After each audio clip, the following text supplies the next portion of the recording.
Hi, good morning. It's Maria Britto, and I'm a realtor here in Erin with RE/MAX Realty Specialists. I service Erin and all the bordering communities, north to Orangeville, south to Georgetown, west to Guelph, and east to Caledon.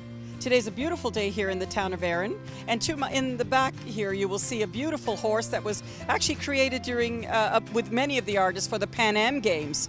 So we inherited what we called the future and the past. A beautiful horse, and it really shows all the history of what we've been through here in Erin. The first home in Erin was built in 1835, and then it bustled into quite a lovely little village with grist mills and sawmills. And so you can have a look at all of the beautiful churches and the community that we live in. There's a lovely combination of horse farms, hobby farms. We have some beautiful homes in the downtown village where people choose to walk with their dogs and children into the area, and it really has a lovely community feel in the heart of the Headwaters community. So we're going to take a walk up to the park. We have a beautiful gazebo that is built, used for many of the festivals that we have in the community. As you walk down Main Street, you will find many beautiful eateries, organic stores that serve vegetables and meats and everything locally grown, because that seems to be the preference of all that live in the village. Quaint shops for children, beautiful tea rooms, really a lovely place to call home that you can walk to, or a very short drive if you own a farm. So come with me and meet some of the local residents in the town of Erin. So like in any small village, it's always wonderful to meet the people and the locals that live here and know so much about the history, and which is what I love about my town now, because I am now a resident of Erin. Or is it Erin or Erin, Suzanne? Well, I've been told it depends on how long you've lived here. If you're new, you say Erin. If you've lived here forever, it's Erin. I've only lived here since 2006, so I say Erin. Well, I've moved here in 2008, and I'm learning to say Erin, okay, so that I can fit in. So I happened to bump into Suzanne. Suzanne works with the St. John's Ambulance. We were talking about the PanAm Horses and the PanAm Games, and Suzanne said to me that Gadsby is going to be at the PanAm Games on Monday. Can you give us a little information about that? Okay, Gadsby and I are a therapy dog team that we work with St. John's Ambulance out of the North Halton branch. And we applied and were accepted to be a therapy dog team to go to the Athletes Village during the PanAm Games.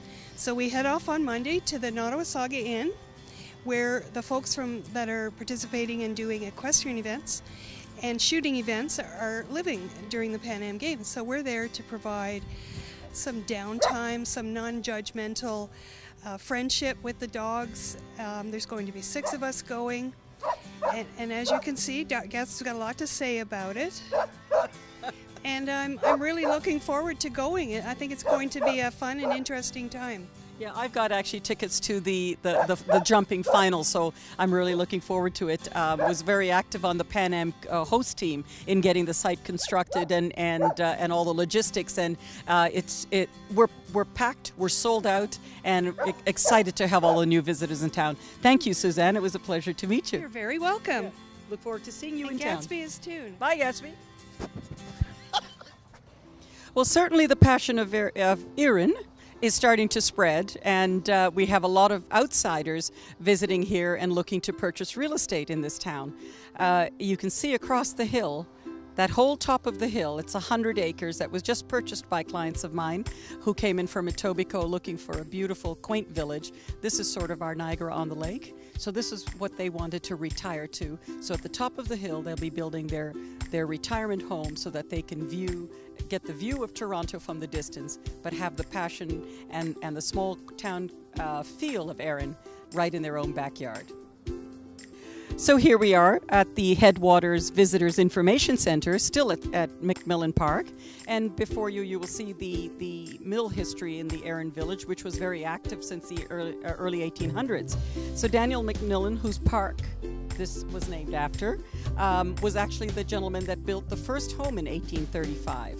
And you will see on the grid here that all along the family's been very active.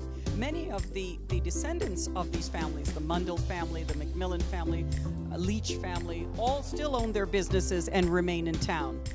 So very interesting history. If you look at the map, if you go down, go north here, you'll see the beautiful stone gates that enters into Stanley Park, where there's a beautiful pond where they used to have recreational boating as they did in the great old days. And it is said in history that they used to take canoes down to come down to the main street to do their shopping. So just a little bit of history of this beautiful little village.